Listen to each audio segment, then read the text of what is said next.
I have lost count at how many takes I've needed to do this. So let's just round down and say it's 459,000.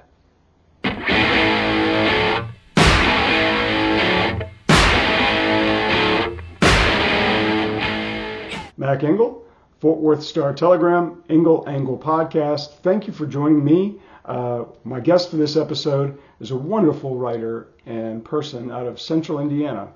An alum of Ball State University, she works in the community where I grew up, Indianapolis, Indiana, and more importantly, she has a new book out, her first. Dana Benbow was contracted to write the memoir with, I would say, the most famous pool player in the world today, otherwise known as the Black Widow, Jeanette Lee. I had Jeanette Lee on as a guest here on the Engel Angle, I guess it was last month, and the book out is, you can find the book out as well. It's on Amazon and anyplace else. I highly recommend it. The interview is fascinating. Jeanette Lee's life is fascinating. And how Dana Benbow, my guest for this episode, went about the process of writing it is even almost as impressive as Jeanette's life. Because having written a book with somebody before, I can tell you that it is not the easiest thing in the world to do. And the challenges that Dana had to navigate in order to have this book published were considerable and a hell of a lot more than mine. And my book, when I wrote it with somebody, was a giant pain in the ass. Dana Benbow is a terrific professional, someone I have the highest respect for, and she does terrific work in my hometown of Indianapolis, Indiana. That's where I grew up. I was raised in Indianapolis, and Dana does a great job working for the Indianapolis Star, and she has written just a terrific book with a woman whose life, I would say, at least deserves a Hollywood major motion picture production. There's a book about her, obviously. There's an ESPN 30 for 30 on Jeanette Lee, and we need a movie too. To talk a little bit about Jeanette Lee and a fascinating career in life, please welcome Miss Dana Benbow. My first question is, how did you develop and hone your skills at not responding to emails, direct messages, and text messages?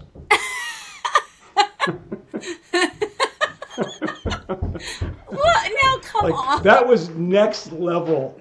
Like, chasing you down for some of this, I'm like, God, she's like, this is hard. No, so I have not been hard. I set you up with Jeanette like that. No, that is, and I'm teasing you. I'm giving you, I give you a lot of credit for doing that because you didn't have to do that. Oh, and well, why really wouldn't I?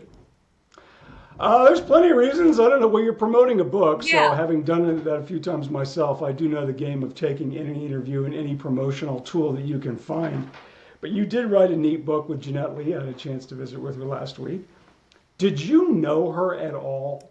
Did you know her at all, Dana, before you started the process of writing the book with her? I did not. I knew her enough to have written a story when she was diagnosed with stage 4 cancer and talked to her manager. But I did not know any of her backstory until I started writing the book. So it was, like you said, her story is absolutely incredible. And some of it she left out of the book, much to my chagrin. Like, I begged her, and there's some stuff that's even more incredible. She didn't want out there. So when you were talking to her, and she told me in the conversation that she went, along with her agent, kind of a vetting process of potential authors to collaborate on this book with her. And you were obviously on the list. That one was foreign to, well, it was a little foreign to me, but what was that vetting process like when they sat down with you and said, what do you think? What can you kind of give us that would give us pause to think you're the right person for the job? Well, and it was, you know this. I mean, I had never written a book, and I thought it literally kind of fell in my lap because I just got an email one day from Triumph Publishing, which published it, and said, Jeanette's like interested in meeting with you about possibly writing her book. And if you can believe this, the meeting happened inside a chemo room. My best friend had been diagnosed with stage 3 breast cancer, and I was going to all her chemo appointments. And so the first meeting I had with Jeanette and her manager and the publishers, I was in a chemo room, and I was like, I definitely understand health-wise what you're going through. And we just hit it off, you know? Wow. Yeah. What do you remember what year that was, Dana, that you met her in the chemo room? 22. 2022. 22. Yeah, we wrote the book in like 9 months because of her diagnosis and just not knowing, there were times when she was in the hospital while we were writing the book. There were times she was laid up for weeks and couldn't talk. So we were trying to kind of fast forward it a bit, which is sad, but Well, she sounds and looks great. And when I had followed her career a little bit because, like I told her when we talked, she just stood out. yeah. I mean, you look at I mean, pool and billiards is such a niche sport or activity, whatever, however you want to define it. But man, she always stood out. And so I knew who she was. The name was great. The look was great. She obviously was a super talented player. It wasn't like she was just, some influencer type who was pretty good but looked the part better than she could play the part. She had all those tools long before social media really existed and created these influencer types. And when I had seen that she went public with her ovarian cancer diagnosis, my impression was it was not great. Yeah. And so when I saw that she had written this book with you, I was like, wow, that's fantastic. That's amazing. And it sounds to me, and you can elaborate on it, you ever want to get too over your skis on this. It sounds to me like she's beat it, or at least managing it exceptionally well. Do I read that right, Dana? I think you do. It's absolutely unbelievable to me because when she was diagnosed, it was like I think in the book and maybe she told you her scans lit up like a Christmas tree. So like all the lights that were lit up was cancer. So it was all over her body. Like it had spread way beyond her ovaries and all of that. And so they were giving her 18 months to live. I don't know how she did it. I'm not surprised that she did it. She's managing it. Will never be cured, so to speak, but her scans are coming back clean. I guess what they're waiting on is the next time the cancer attacks because they believe it will. But right now, I mean, she's as gorgeous as ever. Try me. I had to be on Zoom calls with her for 3 months straight. She looks like she's 19 years old still, and she's She looks good. 53. You're right. I was really because let me go back to that first meeting you had with her. Anybody who's ever walked inside of a cancer ward, it's not fun. It's incredibly humbling and sobering and scary. My brother went through it. And it's awful. It's just absolutely awful. And then you sit there and have a conversation with her. Dana, in that process, did you ever talk to anybody and say, man, I don't know how long, like, did you have that hard conversation, not necessarily with her, but your support staff, and say, I don't know how long this is going to go? As far as with Jeanette's prognosis? Yeah, with her chemotherapy and, I mean, just bluntly, how long she was going to be alive. Yeah, Tom George, her manager, is very blunt. You've met him or talked to him, and he was very blunt. Like, I have to tell you, we don't know if she'll be here when this book publishes. We don't know if she'll be here to finish writing the book with you. And I was just amazed at how she gets herself up every day, and even now, when we went to do the book signing in Indy, she's on a cane. And she's walking, she weighs 80 pounds. And she's walking, but then she went in and she beat every guy in the pool hall, still. I mean, they were taking challenges and, I mean, have you ever seen her play in person? And no, to answer your question, I've never seen her play in person. Did she give you any lessons? Did you ever get to play with her, Dana? No. She tried to she tried to tell me she wanted to. I have to say, I suck at pool, and she was telling me how it's about geometry, and I suck at geometry. But she literally, how do you say it? She literally hovers around the table and almost stalks, like, the ball. Like, even the other day, like, she's just walking around the pool table looking at every single angle. And then, I mean, it's beyond me. I have no idea. And when you think about how no one in her family played pool, how her mother absolutely didn't want her Korean daughter playing pool and hanging out in smoky pool halls with old men who were sometimes, although that's one thing she'll never admit. She doesn't think she's beautiful, and she doesn't think men were ever flirting with her. And I'm like, yes, they were. Yeah, they were. I don't know if you caught it. I asked her that question. I was like, how did you fend off male suitors? And she said, nobody ever asked me out. And I'm like, and I felt bad because I thought I was going to get 2 or 3 kind of funny anecdotes about either, fans or other players or somebody maybe passing her a note or, hey, let's bet on this game, knowing they would lose to get out of date, right? And she said, no one ever asked me out. I'm like, and the only thing I could think of when she said it is that she intimidated the hell out of everybody. No, you're right. She intimidated people for sure. But I also have stories of Jeanette didn't think they were flirting with her, but they were. And that is how that's how she hustled. That was her hustle was, as she said, I never needed to hustle. All I needed to do was walk in as a woman and ask a guy to play. And they never thought they could beat a woman. And then she won money. How did you go about the process of writing that book with her?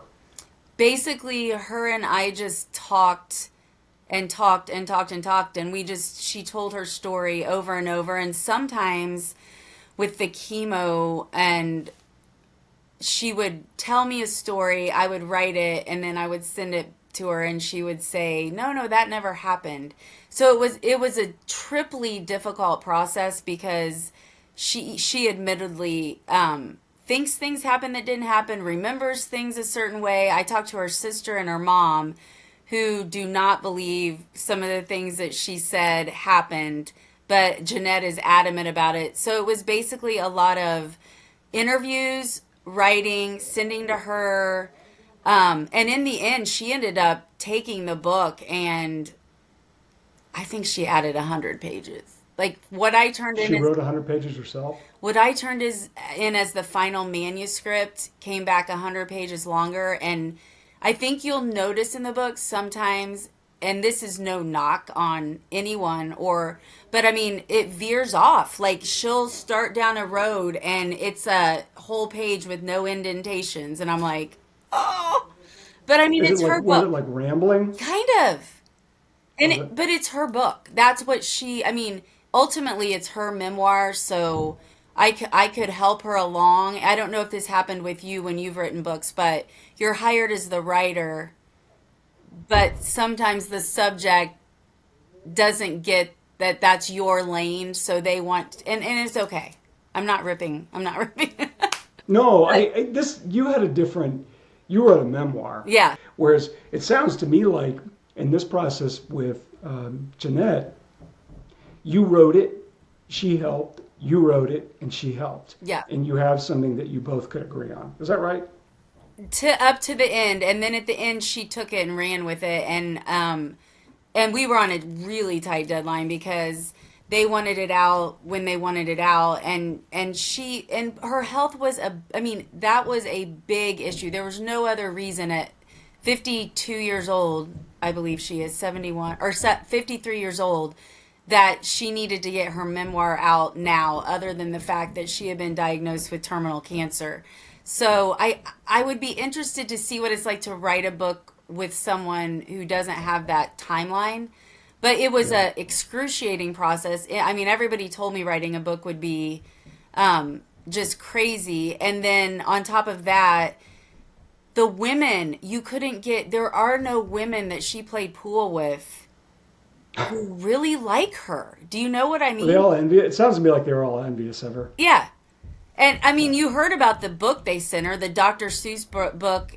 She got a package one day and she thought, oh, the women finally like me. And it was a book called Yertle the Turtle. And it was about this turtle who stomped on everyone else to get to the top.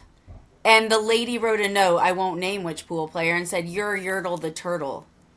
And it broke Jeanette's heart. Like, they were not nice. Oh, I'm sure they were mean as hell to her. Yeah. Because they all dressed like school teachers and pastor wives. They wore pleated pants, button-up shirts. Look at the Yep. old pool players. They looked like they were, a librarian, and here she comes in with these long red nails, her cleavage showing, long, she loved to flip her hair around the table. Like she did that the other day to the guys. Like she, just to kind of get under people's skin, and it's intimidating, and the women thought she was all about herself because she was getting all these contracts, and for the first time ever people were noticing women's pool. And it's like Caitlin Clark. She was the rising tide that lifted all boats, yet the women on the pool circuit didn't like her. They got paid more Well, it because, seems to me that pool, that's about as individual a sport or game as there is. yeah, So it is everybody's out for themselves because it's about survival, and especially when she did it. I was thinking about when I talked to her, she was so far ahead of the game in terms of combining all of these different attributes and strengths to create something that really hadn't been done before. You see it everywhere now. I mean, you just pick up your phone and you see golf influencers who are good college golfers, and now they're out there as influencers, and they're pretty women, and they wear, halter tops and tight shorts and whatever else, and they're selling products and they're selling this. And they're good. They are good. It would be disingenuous to say that they're anything other than good. They're not great. right. Like they're not they whereas in Jeanette was the combination of both. She looked it, she played it, and I can see why there would be envy. That the Caitlin Clark thing drives me crazy. I'm like, why is anybody trashing this girl at all? Right. And I like Cheryl Swoops, and we're going down a different path. Right. I like Cheryl a lot. Cheryl's great, but her tact and her take on Caitlin Clark to me was needlessly personal. Yeah. Your sport needs this person. I don't care what package she comes in. You need that person, and she's a godsend. And to sit there and trash her to me was ridiculous. I get why other people would have been mad at Jeanette because they were jealous. But Jeanette, But similarly though, Jeanette got their sport on ESPN too. She got their sport to have their own tournament. They did not have a women's tournament that was so popular before Jeanette.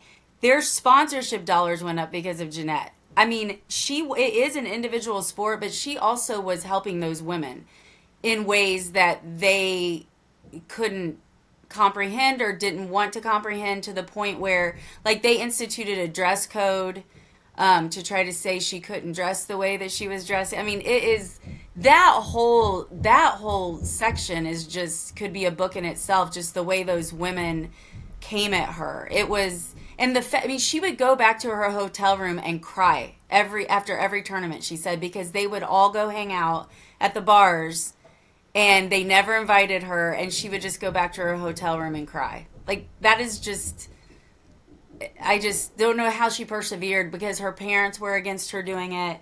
Her sister was against her doing it. All her competitors didn't like her, yet she continued and became the greatest pool player ever. I mean, besides Minnesota Fats, do you know a pool name? I mean, Willie Moscone or Willie Moscone. oh yeah, That's yeah, about it. yeah. That's it. You've named the two or three that I think people would say. Like when I've told people that I talked to her, they say, "Oh, I remember her." Mm-hmm. No one, you nailed it. Nobody, more people would know the movie. They don't even know it anymore. The Color of Money. Yeah. And you have to be pretty much 45 or older to know that movie, right? Yep. So nobody knows it, but they knew her. Yeah. And if they didn't know her, once they saw her, like, oh yeah, I know who that That's is. what it is. Even if they don't know the name Jeanette Lee, if you say the Black Widow, then they all know her. Or if you show a picture, yeah. That. But I mean, she was molested by a family member when she was young. When she had scoliosis, she would hang out. I mean, did she tell you the story about the cigarettes? Like, she would sneak her grandpa's cigarettes at age 11 out of his No. apartment in the Bronx and go hang out his window with her full body cast on with scoliosis so that he couldn't smell that she was smoking. And she said, like, people walking by on the streets would see this little Korean girl in a cast, like, hanging out the window smoking cigarettes. And I mean, she just was always feisty. She stole her dad's car when she was like 12 and said she went on a bumper car ride around New York hitting things because she didn't know how to drive. And then she came home and her mom was standing in the apartment parking lot. But she just was always, if you hear her from the time she was born, she just special, feisty, was going to do things her way. And I think that's what helped her persevere. Do you want to write another book now? I would like to write a book that is not about a person. Maybe like more of a historical on, say, the Yankees, the Yankees in the 1960s, that run of like World Series wins, or I don't know. I think it'd be more of a historical type of thing. And it's nothing against Jeanette. It's more, as a journalist, you get to write what you write, and no one can tell you can't write it because you're a journalist. Like your editor can, but your source can't say source can't say you can't write that. Right. I kind of like that, and so I would rather maybe do more of a personal historical sports book somehow. So you are a proud, distinguished alum of Ball State University, correct? Yes. You're a Cardinal. By any chance, did you ever lay eyes on or get to meet your fellow Ball State alum, native Hoosier, David Letterman? I have met him at the Indy 500. You're kidding? Yeah, well, because he comes all the time because he owns... Yeah, I know. Yeah. So I've met him there. He would not remember. I actually started at Butler as a psychology major and decided I wanted to go into journalism, and my dad was paying for my college, and Butler even then was like $30,000 a year. And he's like, we've got a great state school here. So I ended up at Ball State. I never met David until probably 20 years later. So, yeah. How was Letterman to you, Dana? He was dry wit, almost like he wanted to be somewhere else. He's not a super... I think he maybe... I'm going to chalk it up to shyness. I think he's just I think he's one of those guys who's good at performing when the light's on him, but when he's on his own, he's kind of an introvert. So he wasn't like, hilarious like you would expect him to be. He's just more... hey, how are you doing? Now, Mario Andretti, on the other hand, that little guy is fun to hang Mario's out. Great. Mario's, do you mind, can I bore you with my Mario story? Please. That's very exciting. So a number of years ago, Texas Motor Speedway, which is about 30 miles north of where I live, says, hey, do you want to come out and ride in the back of an Indy car for 2 hot laps, or however many hot laps around Texas Motor Speedway in an Indy car? I was like, yes, absolutely, I want to do that. So it's 100 million degrees outside, and they put me in the fire suit, and I get in the back of the car, and I don't know if you've ever done that at Indy 500. Totally need to do it, by the way. So they put me in, and I'm all strapped in, and they say, go Mario, boom, guy hits the glass. And I put no thought into it, nothing. I just hear go Mario. And I thought either the guy was being cute, whatever, I have no idea. I don't know who's driving the car. We do 2 hot laps, like 180 miles an hour. Was one of those so cool. It was awesome. Apparently those things are supposed to go like 165, 170, but we were doing like 180. It was awesome. I get out. Oh, Mac, how was it? Oh, it was amazing. I can't believe it. And they said, okay, you're all done, Mario. That's your last ride. Mario Andretti. Oh, my God. Who are your favorite all-time interviews, Dana? Oh, wow. Well, Andrew Luck's, this is so cliche, but Andrew Luck's the season after his rookie season, I got to sit down one-on-one with him in the Colts media room, completely empty, just me and him for like an hour. And wow. Yeah, he was as Andrew Luck as you ever would have thought. I mean, he was amazing. Yeah. And he talked about playing like all his board games with his friends, and I asked him flat out, like, do you consider yourself a nerd? And he said, I'm not a nerd, but I'm not cool. When he retired, if I remember correctly, didn't the Colts give him $25 million, like as part of, like, here, just take the signing bonus, it's yours, with the hope that he would take a year off and come back the next year? Yep. That was absolutely what happened. And once he was out, he was out. And we could never write this, but off the record, I talked to a lot of doctors, including one who was Andrew's doctor's friend. So granted, this is word of mouth, but I mean, the word was he had those injuries, and Andrew Luck is not the type who ever wants to get addicted to pain pills. And he was having to take pain pills, and he's so smart. Like, he's brilliant. And I just think football was always just a sport to him.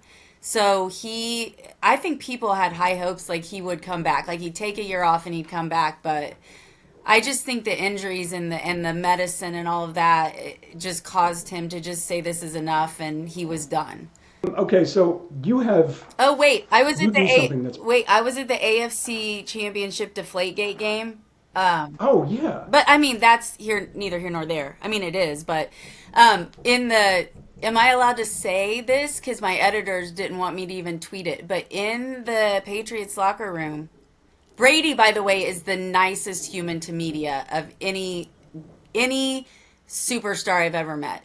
But his locker, from top to bottom, was filled with jock itch medicine. I'm just That's all I'm gonna say. I don't know if he was sponsored by them or. Oh, that's so awesome! I thought you were gonna say like pictures of Giselle or himself. Jock itch medicine. That's outstanding. Okay.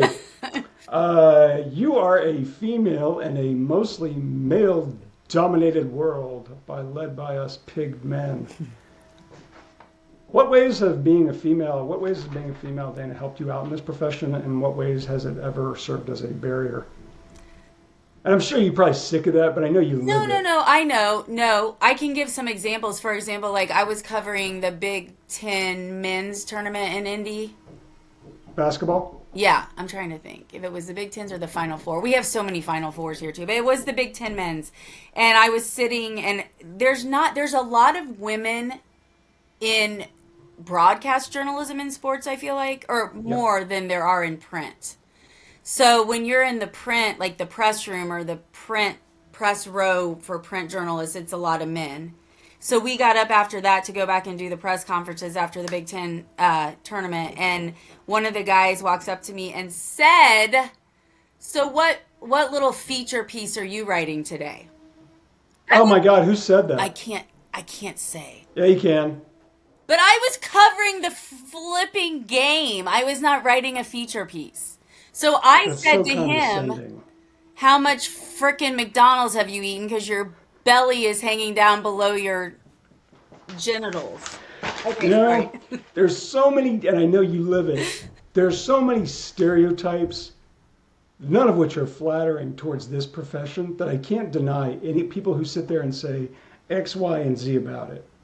And that story alone is just like a confirmation of no less than 50 negative ones. Yeah. Right?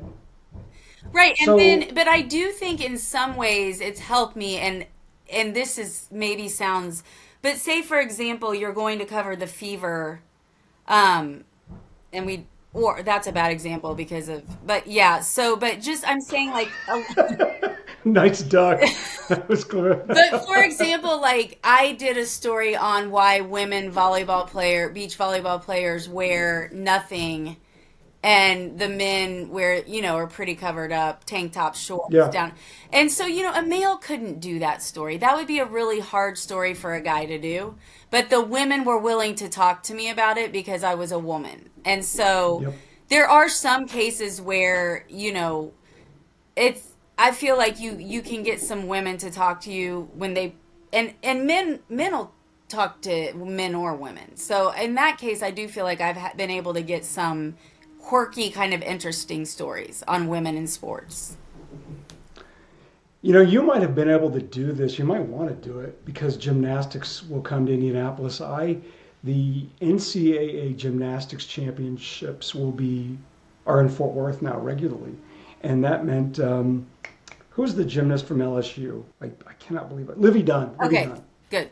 Livy Dunn. You know Livy Dunn. In fact, you should do this. Well, I tried to write it, but I was told you can't do it, which was you're having these rise of NCAA and professional athletes too, whose calling card is not their skill but their appearance, and it's true. Mm-hmm. But basically, I was told, like, listen, if you write that, you're going to come across as some dirty old man. And I thought, okay, it's true. Yeah. It's 100% true. If I had done those interviews, if I had expressed that opinion the way I was probably going to express it, I was going to come across as some, dirty old man looking at 20-year-old girls, right? Yeah.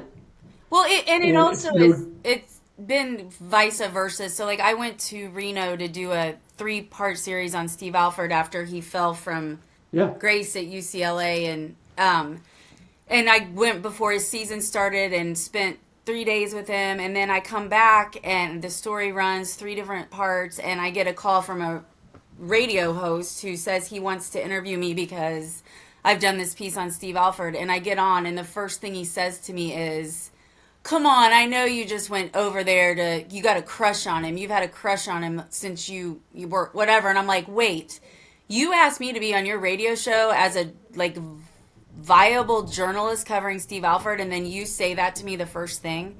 Like, that's some of the stuff so yes, you do deal with stuff as a woman, for sure, especially, from the older generation, I think. Yeah, and even when I was interviewing Jeanette, and I told you over text, that was an interview I always wanted. Yeah. Because she fascinated me, and like I said, and I say this now slightly, tongue in cheek, she was a celebrity crush. I don't think I can, you know what I mean? Yeah.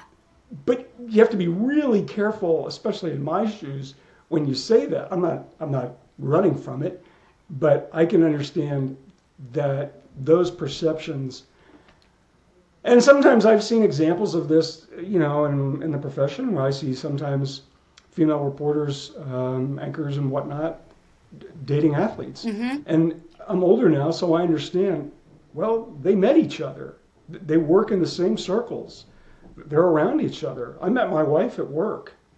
And sometimes I know those overlaps just kind of lead to conversations, and it can happen. The challenge is if you think that person is doing it for that reason. Exactly, yeah.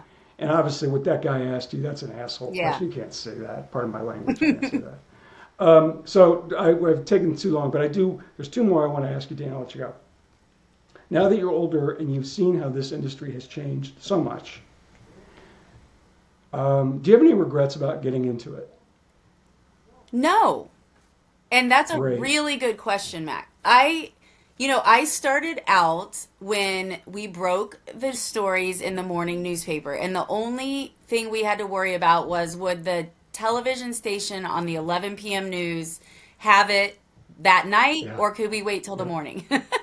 And so now it's such a 24-hour cycle, and everything's changed, and it's not anything I signed up for as far as, like, anything. You know that. But I love it. I love it so much. And I did take 2 years off, and I went and wrote for Riley Hospital for Children. And I worked for them for 2 years starting, I think it was 2016.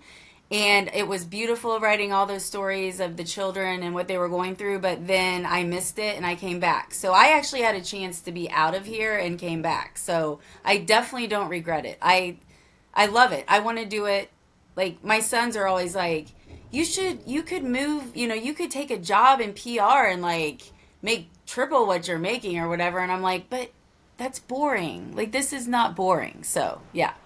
No, I understand. I have that same internal dialogue. Yeah. Seemingly 5 or 6 times a day.